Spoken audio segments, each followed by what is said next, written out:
Today, during my quiet time, the Lord said to me, I want you to write your priorities. So I got out and I got a piece of paper and I wrote number 1, God. And the Lord said to me, I didn't tell you to write that. And I said, yeah, but I know what you're going to say. Because, see, God, I've actually taught this. So I know about this. It's God, family, business. Y'all ever heard that? God, family, business. God, family, God's one, family, then business, all right? So I know what you're going to say. You're going to say number 1, God. And the Lord said, I didn't tell you to write that. Got ready, and he said, number 1. Yeah, so I knew you were going to say that. So I wrote number 1, and then this is what the Lord said. Debbie.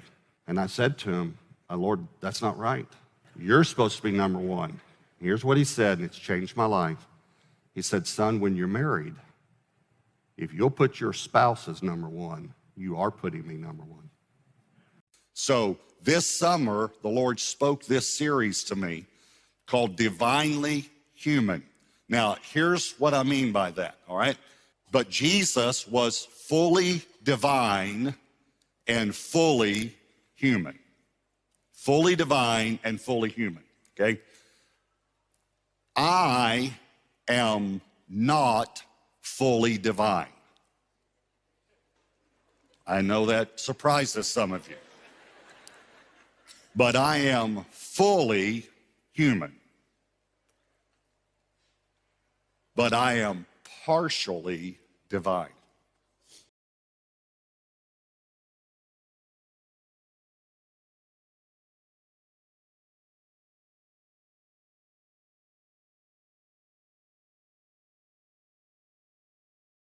I won't exaggerate, but I'm sure thousands and thousands of people, and I'm sure it's multiplied that, have told me some way over the years through email, letters, whatever, this changed my life.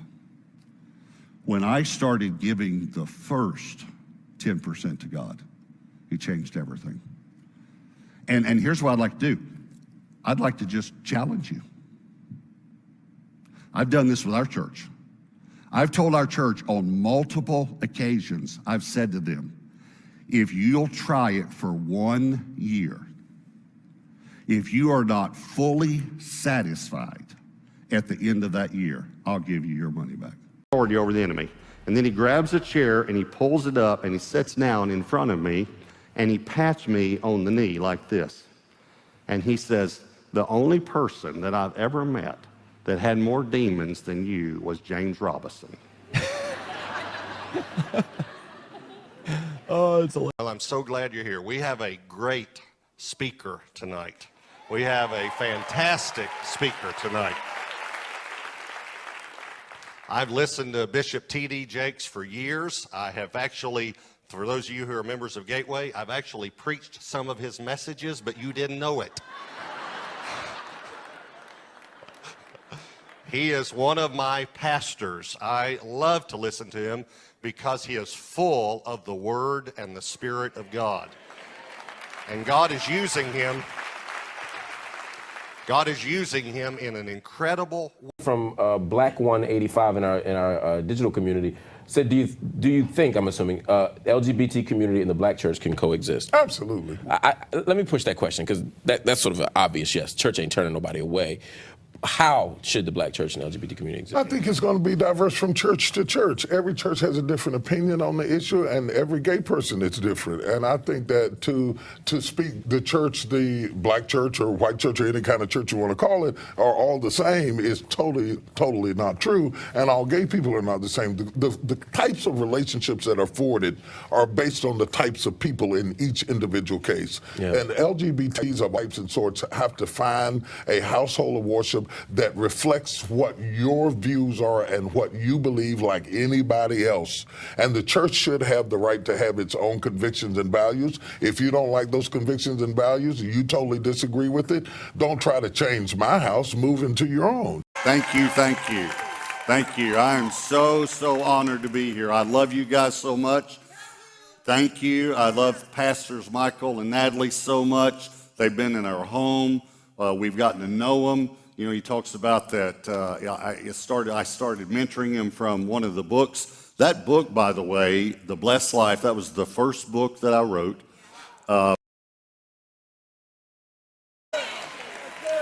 will I marry you? I can't, not because I don't think you found love.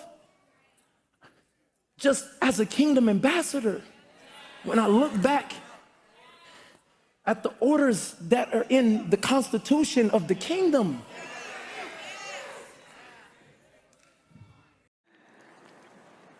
your pastor is one of the greatest teachers of the Word of God that I've had the privilege of hearing. And I thank God for his life. I thank God for his wife and his family, and I thank God for you being here. In his own image, in the image of God, created he him, male and female created he them. Now that's interesting, because if everything produces after its own kind, we now see God producing man. And if God now produces man, and everything produces after its own kind, if horses get together, they produce what? And if dogs get together, they produce what? If cats get together, they produce what?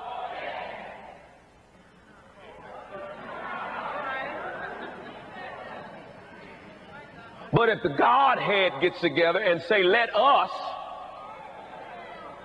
make man, then what are they producing? They're producing gods. Now, I got to hit this thing real hard in the very beginning, because I ain't got time to go through all this. They're producing gods. Now, I got to hit this thing real hard in the very beginning, because I ain't got time to go through all this.